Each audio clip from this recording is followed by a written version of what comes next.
Deputy CM గా ఉన్నారు, మరి ఇంకా ఆయన గురించి చెప్పాలంటే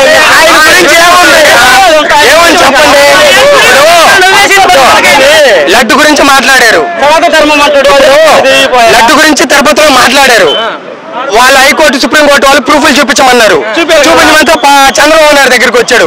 ఆయన చంద్రబాబు నాయుడు ఏం చెప్పాడు, ఒరే నేను అలిగేషన్ జగన్ మీద పెట్టమన్నాను కానీ నువ్వు వెళ్ళాడు మాట్లాడమని లేదు, నువ్వు వెళ్ళాడికి మాట్లాడితే ఇప్పుడు నా దగ్గరకు వస్తే నిజాలు ఎవరున్నారా, ఇచ్చిన పథకాలు ఎట్టగలగాలని కాదు. ఆ ఇచ్చిన పథకాలన్నీ తారుమారు మార్చాలంటే ఏదో ఒకటి చెప్పాలా, ఏదో ఒకటి మధ్యలోకి రాగల.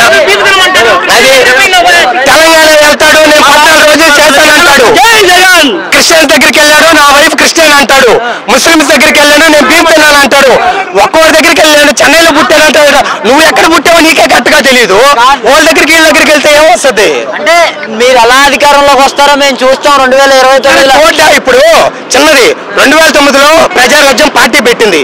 దాంట్లో యువ నాయకుడిగా ముందు పవన్ కళ్యాణ్ చేరాడు, నిలబడ్డాడా? 2014లో పొత్తు పెట్టుకున్నాడు, ఓడిపోయాడు. అప్పుడేమన్నాడు, టీడీపీ వాళ్ళు ఎట్ట అన్నారు, నా అమ్మని దూషించారు, నా పిల్లని దూషించారు, నా అద్దె నా ఇది అని చెప్పాడు. నేను సింగిల్ గా పోటీ చేస్తాను, 2019లో సింగిల్ గా పోటీ చేశాడు, గెలిచాడా?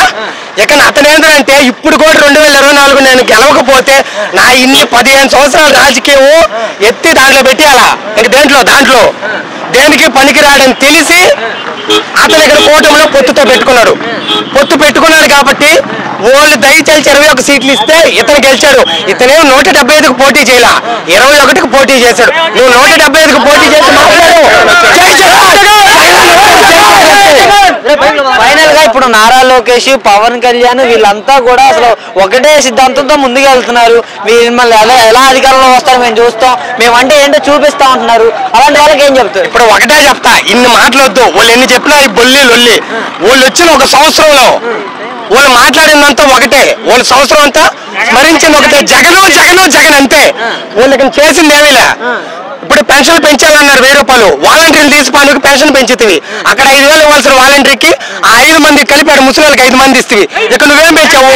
నువ్వు వచ్చిన సంవత్సరంలో నువ్వు స్మరించిందంటే ఏంటంటే జగన్ అంతే, అంతకు మించి ఏం చేయలే వాళ్ళు. ఏంటంటారు జగన్మోహన్ రెడ్డి గారు 5 సంవత్సరాల పాలనకి చంద్రబాబు నాయుడు సంవత్సర పాలనకి వ్యత్యాసం ఏంటి మీ అవగాహన? ఏముంది, ఇతను ఏమీ చేయలే, చేసేస్తామని చెప్పి మీరు చూస్తున్నారు. నేను చెప్పేది కాదు, మీకు తెలుసు.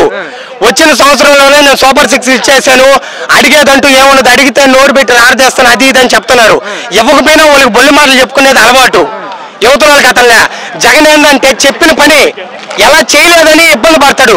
చెప్పిన పని 99% కంప్లీట్ చేసి చేయలేని పని కూడా చేస్తానని చెప్తాడు. ఎందుకంటే 100% అది కంప్లీట్ కాకపోయినా 90% అయినా కంప్లీట్ చేద్దామని చెప్పి జగన్ చేస్తాడు, చెప్పిందే చేస్తాడు. అతను కూడా 2024 అబద్ధాలు చెప్పి గెలవచ్చు.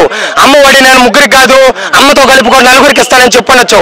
అబద్ధాలు చెప్పి అతను గెలవాలనుకోలే, నికరంగా చెప్పిందే చేయాలనుకున్నాడు. అతను చేయగలిగింది అతను చెప్తాడు. ఏదో చెప్పి గెలవాలనుకుంటే అతను కూడా వీళ్ళు చెప్పిన డబల్ చెప్పుండొచ్చు అబద్ధాలు, అతను అలా చెప్పలా. నికరంగా గెలవాలనుకున్నాడు, నిజాయితీగా చెప్పిన పని చేసుకుంటా వచ్చాడు. అలానే ఉన్నాడు, ఇప్పటికీ అలానే ఉంటాడు. అది